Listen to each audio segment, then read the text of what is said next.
Selamat datang di channel saya.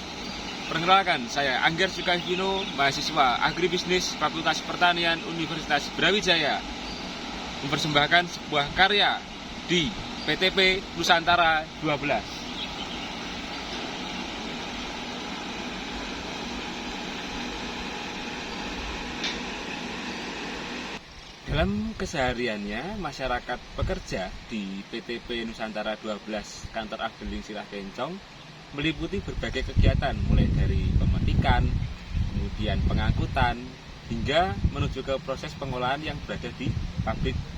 Kegiatan saya sehari-hari selama mengikuti program magang kerja di PTP Nusantara 12 Sirah Kencong meliputi pemetikan hingga pengolahan. Untuk kegiatan yang saya lakukan secara rutinitas itu pagi hari melakukan koordinasi dengan mandor-mandor, kemudian dengan asisten kepala, serta dengan pekerja-pekerja di kantor Afdeling.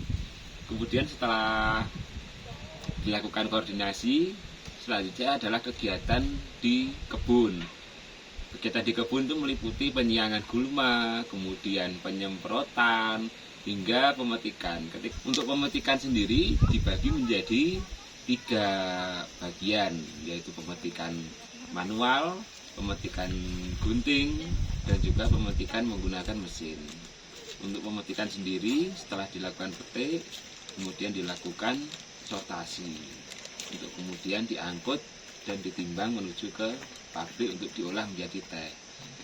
Teh yang diolah sendiri itu dibagi menjadi beberapa tipe atau beberapa hasil olahan, antara lain BP1, BP2, BP3, kemudian ada PF, kemudian DAS 1, hingga yang terakhir itu DMC.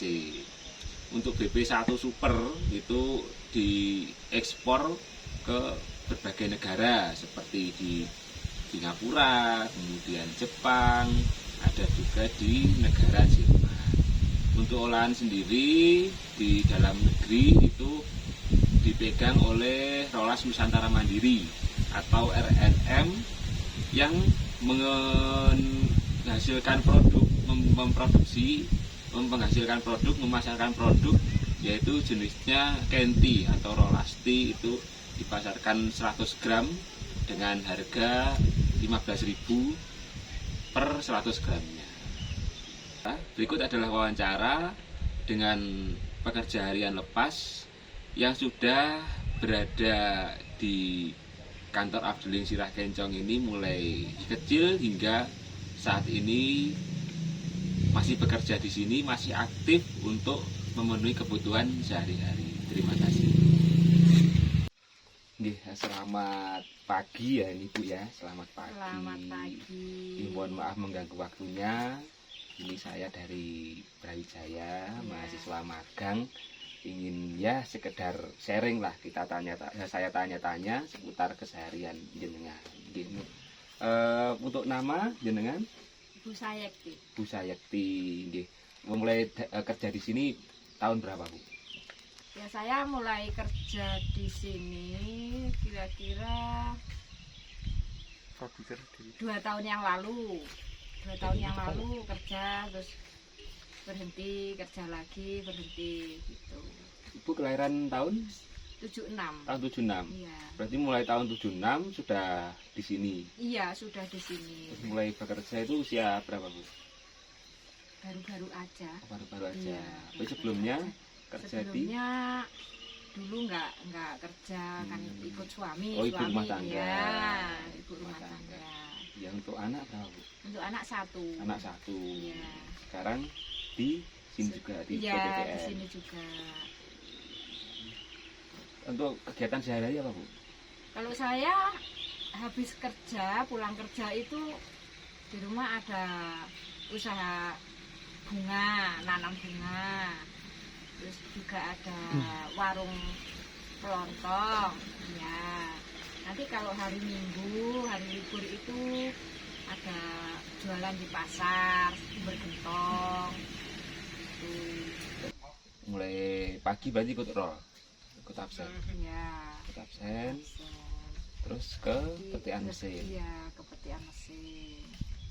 Ya kadang sebelum anak-anak mulai masuk ke petikan, ke lokasi itu kalau dilihat itu banyak rumput di atasnya bidang teh itu, saya ambil dulu itu rumput-rumputnya, saya siangin dulu. Berarti menyiang dulu. Saya siangin dulu. Itu memang tugas apa? Ya enggak sih. Kesadaran sih. Ya kesadaran sendiri lah. Soalnya kan kalau terlalu banyak rumput itu nanti ya mempengaruhi hasil tehnya juga, mempengaruhi hasil tehnya juga. Sortirnya itu juga agak lama. Untuk satu hari itu biasanya dapat berapa bentuk teh?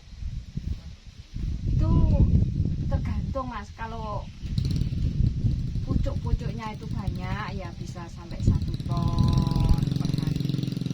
Kadang ya 800 ya 700, tergantung. Iya, itu untuk per kilonya berapa Bu?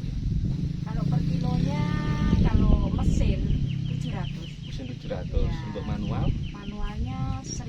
Ya, 1000. Berarti untuk ibu sendiri itu berarti hasil dari satu hari itu berarti dikumpulkan dari pucuk itu sendiri. Enggak.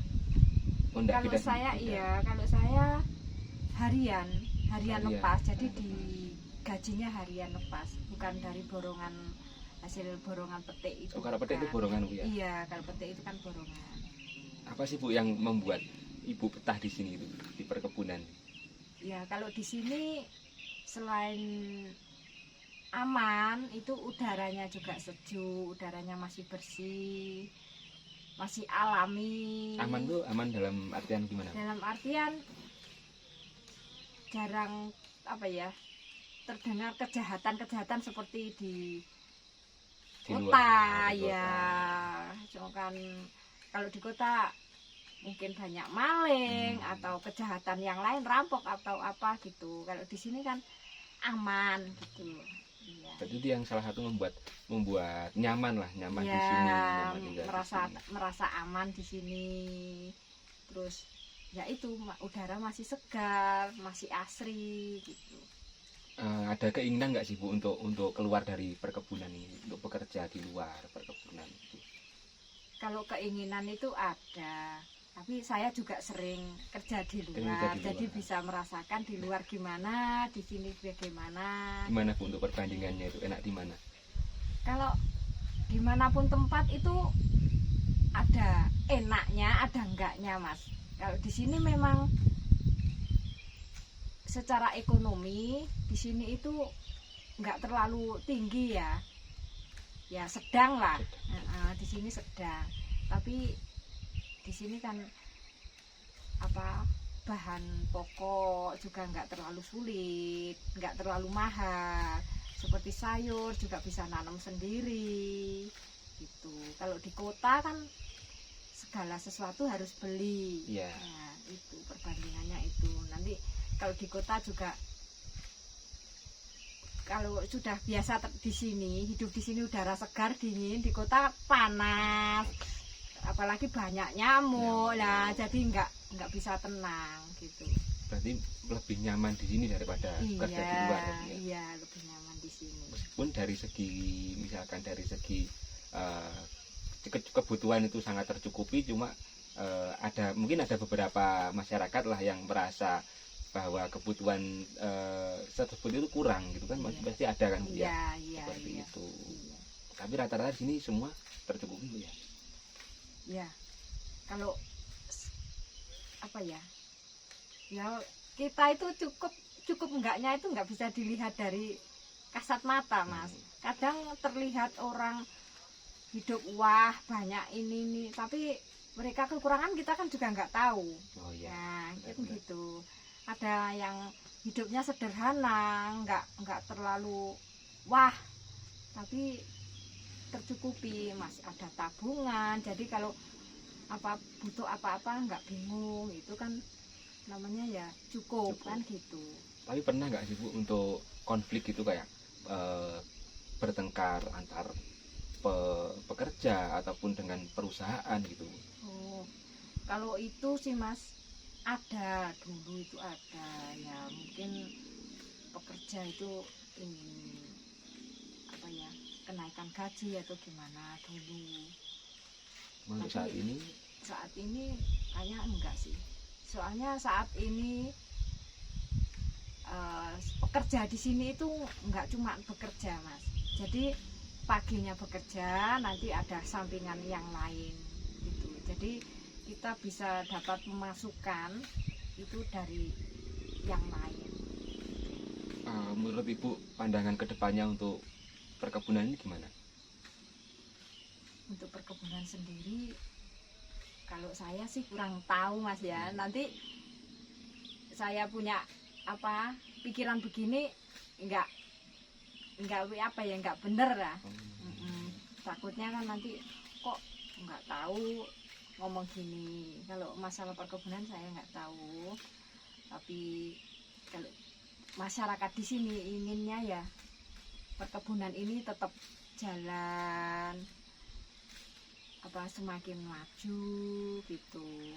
Jadi kita masyarakat yang di sini masih tetap bisa bekerja di sini. Ya, kita nggak mempungkiri Mas, meskipun di sini gajinya itu nggak seberapa, tapi kita bisa menyekolahkan anak sampai jenjang yang lebih tinggi. Nah, bukan tadi kan punya anak satu ya Bu ya. Itu gimana sih Bu caranya Ibu menyampaikan bahwa jangan istilahnya itu untuk lebih cinta kepada perkebunan, jadi lebih bisa membangun untuk perkebunan itu gimana Bu cara menyampaikan ke anak? Ya, cara saya menyampaikan itu ngasih contoh Mas, ngasih contohnya anak bisa sekolah ini ya dari hasil bekerja di sini kan, apa kita bisa makan, bisa hidup, bisa menyekolahkan anak itu dari kerja di sini. Jadi kalau bisa jangan pandang sebelah mata, hidup di sini, perkebunan di sini nih gitu loh. Kemudian untuk harapan kedepannya Bu, harapan kedepannya dari pekerja lah, dari Ibu sendiri lah, apa untuk perkebunan ini? Ya itu Mas, harapannya perkebunan ini tetap hidup. Iya, tetap hidup. Ya, kalau bisa kembali jaya seperti dulu. Iya. Untuk harapan dari Ibu pribadi gimana? Kalau harapan saya pribadi ya dari perkebunan ini saya masih tetap bisa kerja gitu aja.